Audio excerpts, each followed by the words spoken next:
Metode KB ada berapa sih? KB ada berapa macam-macam? IUD, suntik, KB hormonal, hormonal,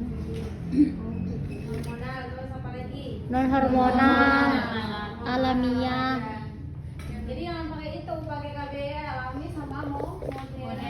Itu KB hormonal sama dengan alami. ya.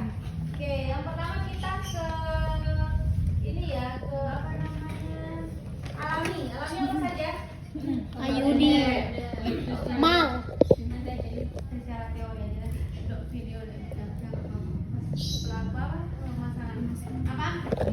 mal, KB kalender, kalender, terus apa lagi? Dengan dia siklus menstruasinya tidak teratur, artinya hari ini tanggal 10, kemudian bulan depan mundur sampai seminggu, bulan depannya lagi mundur 2 minggu, itu sudah pasti tidak teratur dan jangan disarankan menggunakan ini karena kita tidak bisa memastikan kapan dia masa subur. Untuk metode KB kalender itu adalah intinya kita menghindari masa subur. Jadi memberitahu ibu untuk tidak melakukan hubungan terlebih dahulu pada saat masa subur kecuali dia menggunakan kondom. Jadi silakan bisa melakukan hubungan asalkan menggunakan alat kontrasepsi yang lain. Oke, sebelum kita bahas ke masa subur itu kapan sih? Setelah apa? Setelah men, contohnya Bu Iko menstruasi tanggal 1, kapan masa suburnya?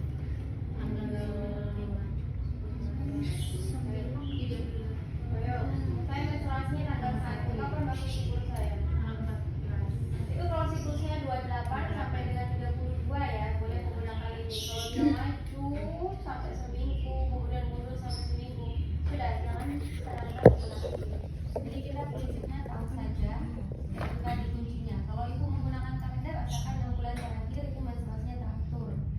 Jadi kalau kita memang secara teori masa subur, kita bahas fase dulu. Fase menstruasi ada berapa? Kalian setiap bulan kan mengalami menstruasi ya? Iya Bu. Kalian melewati fase-fase apa saja? Fase yang pertama ada fase menstruasi. Itu hari keberapa sampai hari keberapa? Mens. Kalau kalian mens berapa hari? 3 Hari hari. 1 sampai dengan hari ke-7 kalau secara konsep. Setelah menstruasi, selesai menstruasi itu lanjut ke fase apa? Persiapan untuk sel telur yang matang itu namanya apa? Fase ovulasi bukan, sebelum fase ovulasi. Sebelum ovulasi. Fase proliferasi. Fase proliferasi itu fase untuk menyiapkan ya sel telur yang matang. Baru setelah itu fase ovulasi. Fase ovulasi itu apa? Ya udah masa subur itu ya. Artinya apa? Sel telur yang tadi sudah matang itulah yang keluar dari ovarium. Itu namanya masa subur kita mengenalnya. Kalau di teori itu ada hari ke-14, baru hari ke-15 sampai dengan kalian menstruasi lagi itu namanya fase fase luteal. Ya. Jadi kalau hormon-hormonnya fase menstruasi itu hormon apa yang tinggi? FSH. Kemudian fase menyiapkan sel telur tadi estrogen yang tinggi. Kemudian pada saat ovulasi itu hormon LH-nya yang tinggi, makanya langsung keluar dari sel telurnya dari ovarium. Baru setelah itu progesteron yang tinggi. Jadi kalau kita setelah masa subur progesteron yang tinggi. Kalau biasanya pada sebelum menjelang menstruasi kita kan biasanya apa? Dari payudara ya, itu karena itu progesteronnya yang tinggi, estrogennya yang rendah. Makanya kita timbul gejala-gejala itu tadi. Ya, jadi harus tahu prinsipnya itu dulu ya.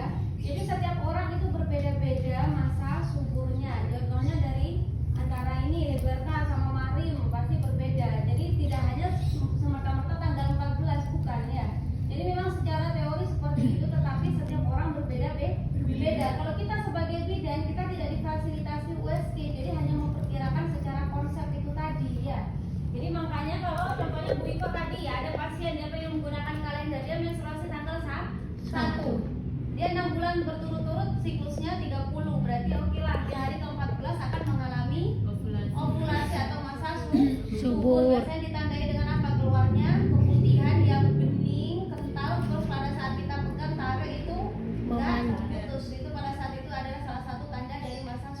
Subur. Berarti pada saat itulah kita mengalami masa subur. Subur. Tetapi berbeda, ada beberapa orang yang tidak mengalami kepubihan. Oke, jadi makanya kita tidak bisa memperkirakan kalau tanggal 14 ternyata mundur jadi tanggal 15 masa suburnya. Makanya kita menyarankan kepada ibu maju 3 hari sama mundur 3 hari untuk tidak boleh berhubungan. Jadi tanggal 14 sudah nggak boleh ya, berarti maju 3 hari, tanggal 13, 12, 11 itu sudah nggak boleh. Kemudian 15, 16, 17 itu sudah tidak boleh juga. Jadi selama 1 minggu jangan sarankan ibu melakukan hubungan. Kalau mulai hubungan silakan bisa menggunakan Kondom. Itu fungsinya dari kalender. Itu saja kita menyampaikan itu saja kepada ibu. Jadi menghindari yang namanya masa Subur. ya. Kenapa sih masa subur hanya 1 hari? Kenapa masa subur cuma sehari? Kenapa? Karena ovum ya, kalau ovum sel telur kita yang sudah matang itu kan ukurannya 16 mili ya. Kalau dia sudah matang, tahunya gimana matang Bu? Memang kita hanya memperkirakan sebagai bidan kita tidak tahu. Tetapi kalau periksa ke dokter ada USG, namanya USG transvaginal. Jadi ada tipe-tipe USG abdominal yang ditaruh di perut periksanya. Satunya USG transvaginal. Karena kalau ngecek lewat perut, ya jadi sel telur itu nggak bisa kelihatan kan sel telur sangat kecil ya. Makanya bisa menggunakan USG transvaginal. Jadi orang yang mau program hamil, mau ngecek untuk masa suburnya kapan itu cek USG ke dokter hari ke-12. Jadi dia menstruasinya tanggal 1, berarti hari ke-12 dia saatnya kontrol untuk cek sel telur. Jadi dicek di situ sama dokter, oh berarti di 2 hari lagi akan subur. Ya contohnya, oh ini 1 hari lagi ini besok akan subur. Jadi dokter menyesuaikan dengan ukurannya. Ukuran yang sudah 16 itu akan keluar dari ovarium. Kalau belum ukuran 16 itu tidak akan keluar. Ya. Jadi makanya kalau berkaitan dengan kita punya masalah hormonal ya, bisa saja kita mengalami menstruasi teratur tetapi tidak ada sel telur yang sampai matang ukuran 16 untuk keluar. Makanya rata-rata kalau infertilitas bermasalah pada sel telurnya kalau kita sebagai wanita ya. Terus apalagi kalau sudah keluar dari ovarium, sel telur ini siap dibuahi hanya membutuhkan waktu 24 jam. Jadi lebih dari itu ini tidak bisa dibuat. Jadi makanya kenapa masa subur hanya terhitung 24 jam. Jadi sel telur kita kalau sudah keluar dia hanya bisa dibuahi 24 jam, setelah itu langsung ya. Kemudian makanya kalau untuk sperma bedanya, sperma itu bertahan berapa lama? Sperma, oh di 1 minggu kelamaan, ayo, contohnya berhubungan sekarang ya, ada ejakulasi, kira-kira sperma bertumbuh di ovarium itu bertahan berapa lama di situ? 24 jam. 3 hari. Ya. Jadi makanya pada kalau kita mau program hamil nanti kalau kalian ini ya, kalian kalau pasien saya masih kewenangan kalian. Kalau ada pasangan mau program hamil dia belum nikah selama 1 tahun itu masih kewenangan kalian. Tapi kalau sudah lebih dari 1 tahun dia nggak berhasil, silakan ke dokter karena bukan wewenang kalian, itu sudah masuk infertilitas. Ya. Jadi kalau ada pasangan baru menikah dia pengen konsul ke kalian, pengen mau program hamil, ya sudah kalian tentukan. Tanya ke ibunya kapan dia masa subur, siklus menstruasinya teratur atau tidak. Kalau teratur ya sudah kita terapkan pakai tanggal yang 14 tadi.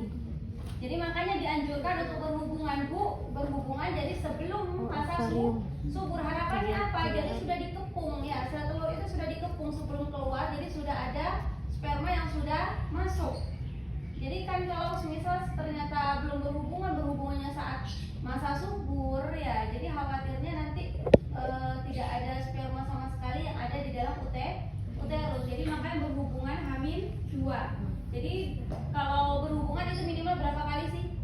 2 kali 3 kali seminggu. 2 kali seminggu kelamaan Marin. Ayo apalagi kalau program hamil ya, kalau normalnya kan 2 sampai 3. Tetapi kalau program hamil dia kalau dari dokter dikasih celah. Contohnya Bu, ini hari ini tanggal berapa? Tanggal 5. Tanggal 5. Contohnya besok masa subur Ibu. Jadi berhubungan mulai hari ini. Jadi tanggal 5 berhubungan, 6 tidak, 7 berhubungan, 8 tidak, 9 berhubungan. Jadi sebanyak 5 kali. Karena kita nggak tahu, dokter pun tidak bisa mengira kapan dia masa subur. Hanya pada saat itu dia cek ternyata kemungkinan ini besok. Pak, ini belum tentu besok dia mengalami masa subur atau mundur sehari ya. Jadi makanya dokter menyarankan untuk berhubungan selama 5 kali. Dikasih jeda jangan berhubungan tiap hari. Kenapa nggak boleh berhubungan tiap hari? infeksi. Lecet. Apa? Lecet pagi nanti. Apa lecet? Oh? Bukan apa? Kenapa spermanya? Tidak berkualitas. Sperma itu tumbuh matang ya sampai strukturnya sempurna itu 2 kali 24 jam. Oh. Jadi membutuhkan waktu 2 kali 24 jam. Contohnya sekarang jam berapa? Jam 2. Jam Dua. berhubungan ya siang-siang ya. Sekarang tanggal 5 besok itu boleh berhubungan karena masih tadi spermanya nunggu matang dulu. Baru besok hari apa berarti? Hari Kamis di jam 2 itu juga boleh berhubungan. Minimal jam 2 boleh lebih. Jadi nggak boleh jam 1. Kurang itu kan kurang dari 20 2 kali 24 jam. Ya gitu. Jadi harapannya apa? Kalau misal itu jadi ya tumbuh ya artinya apa? Ada konsepsi tetapi apa kan ada masalah pada bayinya. Karena itu tadi strukturnya dari sel spermanya kurang maksimal sehingga nanti anaknya bisa jadi abortus ya. Bisa jadi yang namanya tadi ada cacat vital bawaan dan lain sebagainya.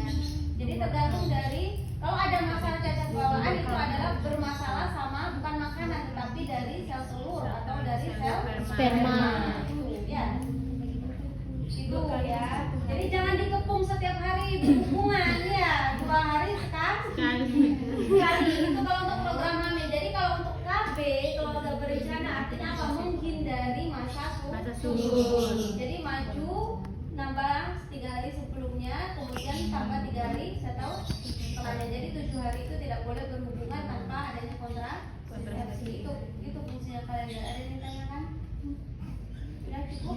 Jadi nanti kalau ada pasien datang ke kalian mau program ya itu jadi disarankan itu dikasih kalian kasih tanggal. Jadi semuanya dokter itu pasti akan kasih tanggal. Bu catatan ada catatan. Bu tanggal ini hari ini boleh berhubungan, yang ini nggak boleh disilang, yang ini boleh. Jadi langsung dikasih kepada pasien dan di waktu atau jamnya yang sama atau bisa lebih. Terus apa lagi? Biasanya tidak boleh langsung setelah ejakulasi Cabut. Di apa tuh? boleh kemarin kalau cabut. Dibersihkan. Dicuci. Air pipis. Berarti apa? Seperempuan nggak boleh apa? Larut kena air. Nggak boleh berdiri dulu. Kalau berdiri Iya, kan biar dia langsung masuk. keluar semua langsung jatuh. Langsung tumpah kan? Namanya kalau disarankan apa? Karena sperma itu nggak langsung bisa masuk, kan dia keluar di liang vagina, nggak bisa langsung masuk ke uterus. Jadi dia butuh adaptasi dulu minimal 40 menit baru bisa masuk. Jadi kalau kalian nanti ada pasien mau program hamil, jadi jangan disarankan untuk ke kamar mandi dulu 40 menit. Jadi ditunggu 40 menit baru boleh. Ya. Karena emang ya kalau sudah keluar kan nggak jadi. Itu ya untuk KB kalender ya, jangan dicoba. Ya itu apa namanya intinya dari KB kalender. Ada yang ditanyakan? Contohnya Bu Ika menstruasi tanggal 15. Saya menstruasi selama 6 periode teratur. Kira-kira masa subur saya kapan? Coba tanggal 30. Saya menstruasi tanggal berapa tadi? 15. Berarti saya masa suburnya kapan? 28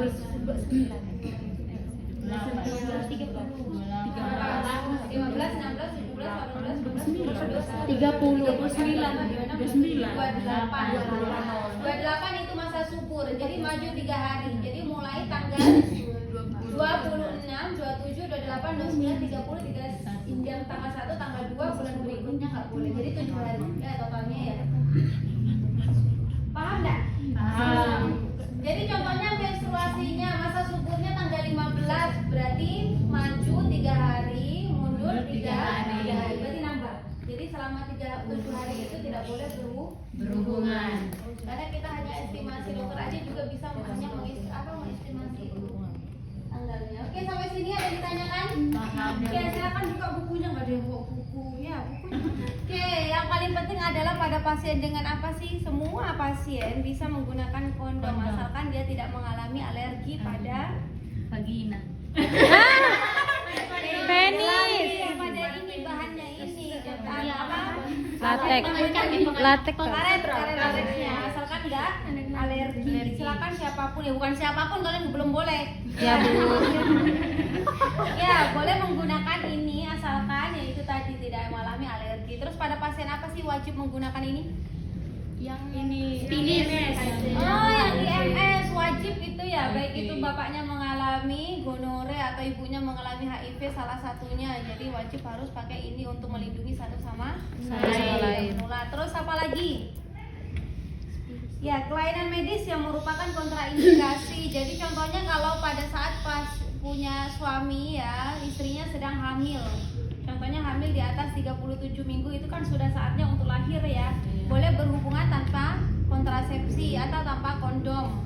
Ya, biar apa? Spermanya biar segera masuk ke apa? Biar masuk ke dalam. Kemudian setelah itu, sperma itu mengandung apa sih? Prostaglandin ya, itu merangsang terjadinya kontraksi. Tetapi pada yang UK-nya masih di bawah 37 minggu, jadi jangan disarankan untuk mengeluarkannya di dalam. Jadi silakan bisa menggunakan kondom. Ya. Khawatirnya ada terjadi kontraksi tadi, jadi lahir dengan prematur. Oke. Syarat-syaratnya yang pertama, kalau kita menggunakan, kapan sih kita menggunakan kondom? Kita menggunakan ya suami ya. Jadi nanti kan yang datang ke kalian bukan suaminya orang ya, nggak mungkin dia malu ya. Masa udah ajarin ininya sama bidan ya. Pastinya istrinya kan datang ke kalian ya. Ya, kalau Bu. ini sudah tabu, artinya semua orang sudah bisa Pakai. menggunakan, ya. Harus apa dipakai pada saat apa posisi penisnya? Ereksi. Tahu ereksi ya. Tahu. Terus kemudian ini berapa kali digunakan, ini kalian bisa Sekali saja ya belinya Satu ya. kali. Di apotek ya ada, di Alfamart, di Indomaret ada, di depan lagi ya. Warna Iya, apa? Bu. Ada rasa-rasanya. Merah. Rasa jam. Apa? Canda. Strawberry ya. Strawberry ya macam-macam ya rasanya. Oh, Ya, ada rasa. jadi dipakai berapa kali? Satu kali. Jangan dicuci, habis dicuci dipakai lagi. Ya, ini hanya sekali Nggak ya. mau dah. Terus kemudian di situ di catatannya nggak boleh digunakan berbarengan sama minyak goreng. Iya, tuh supaya jadi pelumas. Iya, atau pelumas apapun, baby oil dan lain sebagainya. Ini kan Iya. sudah ada pelumasnya, nggak perlu pelicin lagi ya. Terus apa lagi? Kan sudah dari vagina pada saat foreplay ya, seorang wanita akan mengeluarkan lendir, itu salah satu sebagai pelumas Sebagai pelicin ya. juga. Jadi nggak usah kasih pelumas ya, atau kalian ngambil minyak nanti buru-buru ngambil minyak ya. Iya Bu. Digoreng.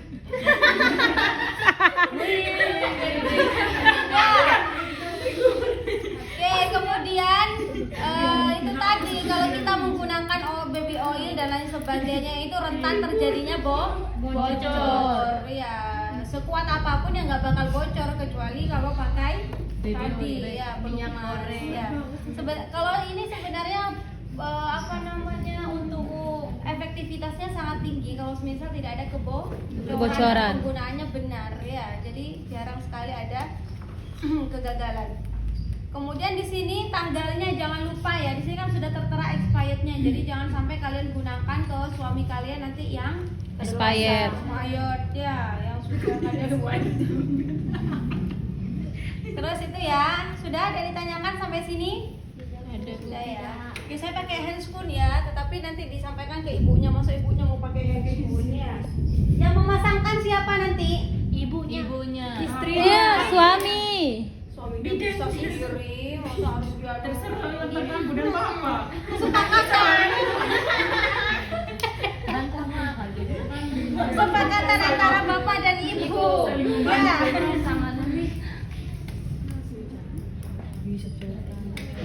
Hah? Sudah pernah buka ini belum? Belum. Sudah Bu, kemarin sama saya. Goreng Serli. Sudah.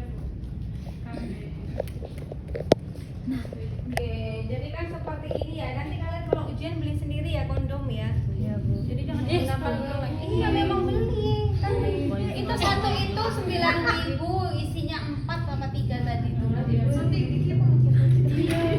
Ya, jadi ini kan seperti ini ya.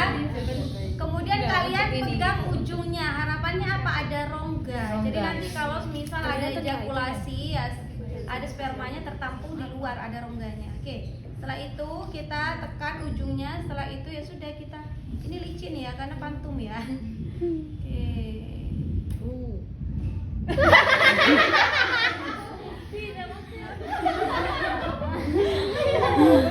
Ya, jadi sampai sini karena ini fantum, jadi makanya melebar ke atas. Kalau penis beneran kan enggak ya.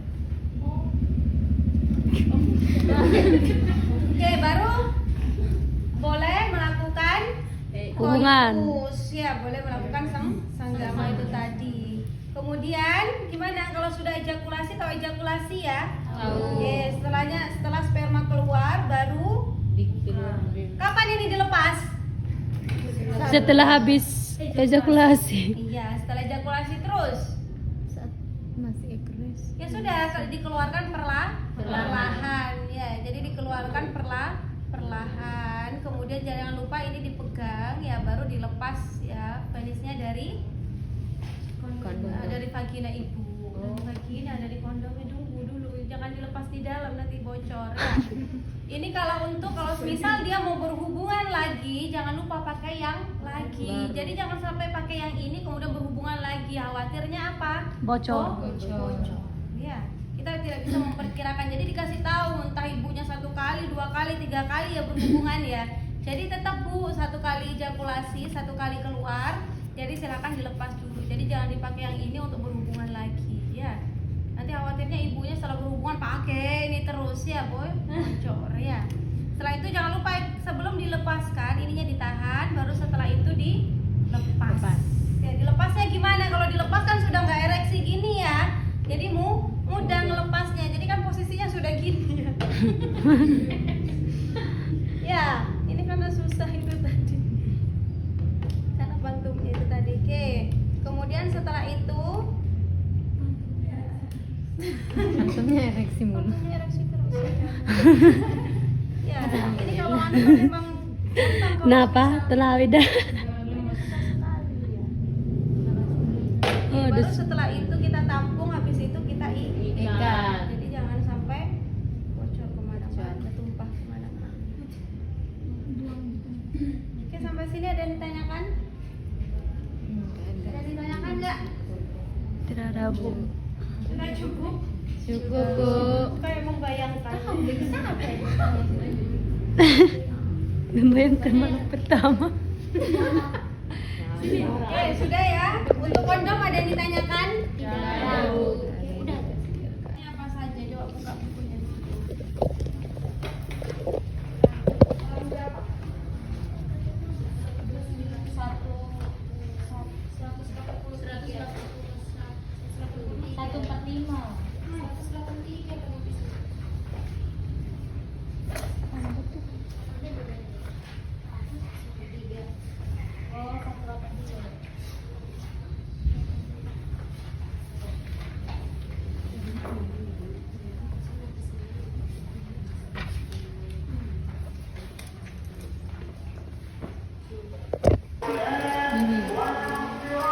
Ya.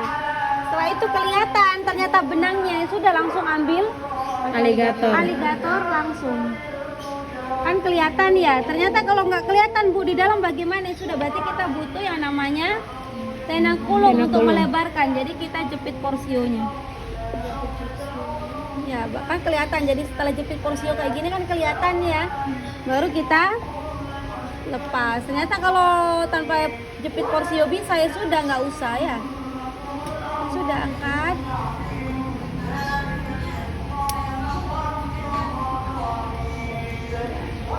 Oke, langsung tunjukkan ke ibu Bu. Ayudinya sudah saya lepas ya. Jadi tunjukkan ke ibu kalau benar-benar sudah lepas. Oke, sampai sini ada yang ditanyakan? Sudah jelas ya? Oke. Sebenarnya gampang, cuma langkah-langkahnya itu yang terlalu jelimet. Terus kapan kontrol olahnya? Wah, deh vaginamu deh. Kapan kontrol ulang? Kontrol ulangnya kapan? Sekarang pasang, kemudian kontrol ulangnya 1 minggu, 1 bulan, 3 bulan, 6 bulan, sama 12 bulan. Kalau ibunya sewaktu-waktu bisa ngecek di rumah, di kamar mandi, tinggal jongkok, masukkan tangan, kita tinggal raba. Apakah masih ada benang? Oke, sampai situ bingung nggak kan? Sudah Bu. Sudah wes. Terima kasih Bu. Terus habis itu tampon-tam, setelah itu tenda kurung, setelah itu baru IUD ya. Setelah IUD baru gunting IUD ya. Ini untuk sonde uteri ini sebelumnya di sini ya. Sebelum kita melakukan pemasangan. Kalau aligator dibutuhkan pada saat Pelepasan. Jadi kalau pelepasan hanya butuh kulum cocok bebek, kemudian hanya butuh kalau membutuhkan tenakulum ya tenakulum, tetapi kalau nggak butuh ya sudah ini aligator saja. Jadi diambil saja. Oke, sampai sini ada yang ditanyakan. Jadi namanya ini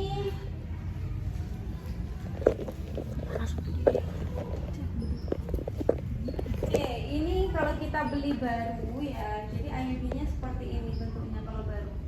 Jadi ini posisinya gini. Kemudian pendorong ini ada di luar. Jadi gini posisinya. Ini adalah untuk mengukur tadi. Nanti kita ukur kedalaman uterus. Semisal 7 ya, berarti langsung kita arahkan yang biru ini ke angka 7. Ya, ini namanya apa? Pendorong. Ini nanti yang mendorong yang ini withdrawal. Kemudian kalau yang ini adalah IUD Coverty. Kemudian yang ini adalah apa? Ininya. Ini tabung inserter. Ini namanya tabung inserter. Ya, situ kan sudah jelas tabung inserter. Awalnya pada saat kita beli kan bentuknya seperti ini ya. Ya. Kemudian setelah itu kita memposisikan tangan kanan kita sudah pakai handspoon, tangan kirinya masih belum. Jadi tangan kiri jangan sampai langsung menyentuh ini, ya. Jadi jangan sampai menyentuh langsung kepada ke IUD coverty-nya. Jadi ini masih di dalam posisi di plastik. Jadi kita posisikan seperti ini. Kemudian setelah itu kita tarik tabung inserter, kemudian kita masukkan IUD yang ini ya, yang ujungnya ini ke dalam tabung inserter. Memang susah tapi kalau baru bisa. Ya, ini posisinya seperti ini. Ya. Oke, baru nanti kita masukkan tabung pendorong. Ya, oke sampai sini bingung? Enggak ya? Oke, ya sudah. Alatnya apa saja yang digunakan? Ini apa namanya? Cocok bebek untuk membuka Vagina. Oke, vagina bisa terlihat porsionya. Ini apa namanya? Tenakulum. Tampon tambusnya untuk apa? Jadi kalau kita setelah buka porsio tadi, kita lihat porsionya. Kalau pada saat posisi ibunya sedang mens atau banyak cairan kental di sekitar serviksnya, baru kita ambil ya kasah jadi gelap saja. Ya, untuk membersihkan. Terus setelah itu apa? Ini apa namanya? Tenakulum fungsinya untuk menjepit porsio. Harapannya bisa kita memudahkan untuk masuk. Jadi kalau menjepit porsio jangan sembarangan gini-gini terserah, tetapi di jam 11. Tapi ada beberapa yang tenaga kesehatan menggunakan 2 tenakulum. Jadi di 11, jam 11 ya. Tahu kan jam 11 posisinya ya, berarti agak miring gini ya. Kemudian setelah itu posisinya di 4 juga. Ya, jadi 2. Tapi kalian rata-rata kita sebagai bijak menggunakan 1. Dicukup di jam 12. Oke. Setelah itu kita masukkan yang namanya apa ini? Sonde. Ya, sonde uteri untuk mengukur kedalaman uterus. Karena setiap orang berbeda ya. Setelah itu ini ya IUD-nya. Setelah itu ini apa namanya? Gunting IUD. Gunting IUD ya. Jadi nanti setelah keluar benangnya baru kita gunting ya. Kalau ini untuk pelepasan aligator. Oke, sampai sini ada yang ditanyakan untuk alatnya? Sudah ya. Jadi kalau kalian menolong persalinan juga sama deh, handspoon ditata seperti ini, urutannya amniotong, setelah itu epis ya. Karena apa? Kalau kita menggunakan ini nggak cocok ya. Karena ini bak instrumennya kecil, kalau semua ini kan nggak masuk. Jadi ada bak instrumen yang besar. Tetapi kalau bak instrumen yang besar, khawatirnya apa? Kalau kita mengambil satu di atas, kemudian sudah kena nih tangan kita ke darah dan lain sebagainya, tentu ke kulit ibu, tubuh ibu, baru kita pegang yang lain. Jadi yang lainnya jadi up ya, jadi on juga, jadi tidak steril. Oke, setelah itu ini handscoonnya baru kan? Hah? Ambil aja dia ini baru nggak? Ini sebentar. Situ banyak di kampus. Oke, setelah itu kita sudah persiapan alat, ya sudah sampaikan ya persiapan kepada pasien. Setelah pasien menyetujui, menginform konsen, ya artinya tanda tangan persetujuan. Kalau untuk dilakukan pemasangan IUD, baru setelah itu apa? Persiapan diri menggunakan APD lengkap.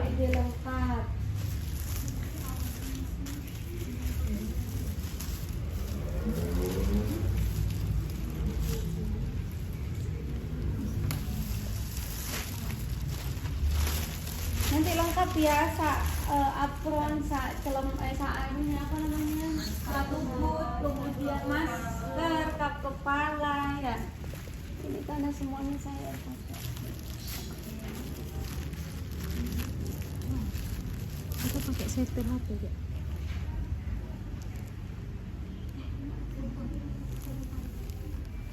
Oke, nggak apa-apa, berdiri aja nggak apa-apa kalau nggak kelihatan.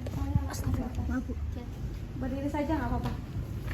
Oke, setelah itu kita pakai handscoon ya, bisa pakai korentang atau dari standar korentangnya itu digunakan. Pakai ini juga. Nggak ada lampunya tak? Tadi terumbu. Kena tak? Enggak. Bukan kena sentuh tapi kayak mau meledak gitu. Oh, nggak usah Wes. Ya, setelah itu kita melakukan vulva hygiene. Ini sutranya, ambil dulu sutranya. Ini juga kenapa di sini ada ini nih? Buang situ. Nah, kalian nggak mau. Itu buang aja nanti ya. Kita vulva hygiene dulu dari labia, Mayora minora terjauh, deketin sini deh. Kemudian labia, minora terdekat. Kemudian setelah itu dari klitoris sampai dengan perineum. Jelaskan aja sendiri nanti ya. Kemudian setelah itu kita pasang Cucur bebek. tahu ya, pasang cucur bebek ya. Jadi posisinya jangan dilebarin dulu. Jadi gini dulu ya. Jadi masukkan, permisi ya Ibu, tarik nafas. Baru setelah itu kita Lebarkan. ini tekan ini, baru setelah itu dikunci. Itu karena sudah rusak deh, mana ini anunya nggak ada. Tuh, nggak kelihatan. Udah rusak ini pantumnya. Oke, kemudian setelah itu kita mengambil tampon. Nah, oke, kita bersihkan dulu. Nah, kalau misal dia ada darahnya pada saat menstruasi atau keputihannya yang banyak, baru kita bersihkan dulu. Setelah itu baru kita jepit porsium menggunakan tenakulum. Ya, jadi tenakulumnya ya kita jepit di jam 11. Jadi posisinya gini ya. Oke, saya taruh ya. Oke, kemudian setelah itu kita ukur kedalaman uterus. Ya, kita gunakan sonde uteri. Oke, ternyata 7. Ya sudah, berarti kita posisikan ini ya. Jadi ini kan yang sudah kepake ini ya. Ini kalau baru kan seperti ini posisinya ya. Iya. Jadi caranya gimana? Jadi ini posisikan dia, contohnya 8 ya, berarti kita posisikan di angka 8. Kemudian setelah itu ininya. Ya. Kalau misal 7 ya sudah di angka 7. Kemudian yang awalnya seperti ini, jadi ini diposisikan.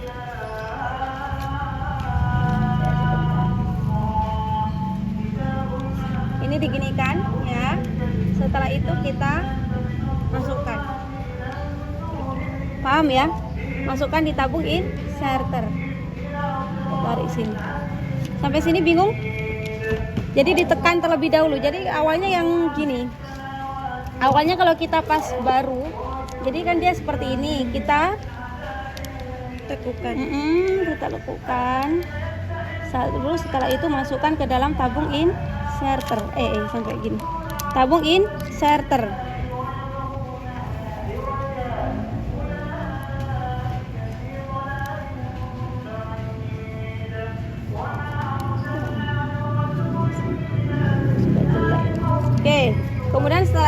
masukkan pendorong. Ya. Oke, sampai sini bingung nggak kan? Ya, kita ambil. Ya, kita masukkan. Saya pakai manekin yang kecil ya. Manekin yang kecil kelihatan kan? Jadi langsung kita masukkan dulu. Ini karena udah rusak ini tuh. Oke, ternyata sampai di sini sudah. Ya, nggak usah kita pastikan lagi karena tadi sudah diukur ya. Baru setelah itu kita ambil pendorong, kita dorong.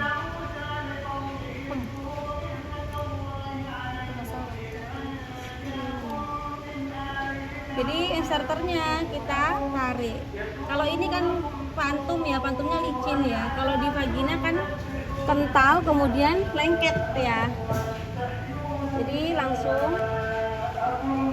setelah itu kita cek. Kalau sudah terlihat benang, ini kan kelihatan benangnya ya. Kelihatan benang di depan cervix ya, baru langsung kita ambil gunting IUD ya, gantung benang IUD langsung kita gunting. Ini saya nggak gunting ya Eman ya, karena yang situ sudah saya gunting. Ya langsung kita gunting. Setelah itu ya sudah kita tarik. Ya, itu karena sudah ini. Oke, sampai sini bingung? Enggak kan?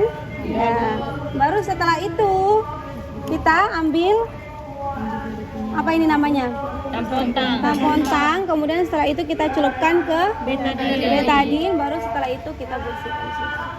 Oke, kita isi yang sudah kita. Ya, sampai sini bingung enggak kan? Sampai sini ada yang ditanyakan? Baru